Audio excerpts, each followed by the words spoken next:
Hurmatli viloyatda haydalgan mashinalarni olmaydigan, yomon ko'radigan akalar, hozirlarga maslahat beraman, bitta fakt ko'rsataman. Mana 01 partiya, kapot kirilu eshigida kraskasi bor, ichiga o'tmagan 31 probek, 30 ming probek, 1800 dollar bilan chiqadi.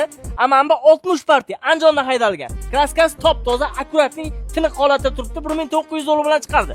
Xo'p, men sizlarga umuman hech qaysi mashina purish sizlarga faqat prokuror haydagan, GAI haydagan, ayol kishi bog'chaga borib kelgan mashinani topib bera olmaymiz.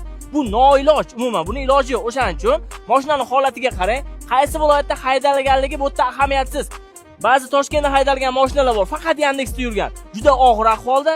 Viloyatda yurgan mashinalar bor, Qashqadaryoda, Xorazmda yurgan mashinalar bor, holati 100 ming yurgan bo'lsa ham tiniq holatda, yaxshi holatda turibdi. O'shaning uchun mashina tanlayotganingizda viloyatiga qaramang. Shu fikrimga qanaqa qaraysiz? Kommentariyada o'z fikringizni bildiring. Agar to'g'ri bo'lsa bitta like bosib ketinglar, tarqatinglar. Ikkalasining oylik to'lovi qanchadan chiqishi Telegramda bo'ladi, o'tib olinglar.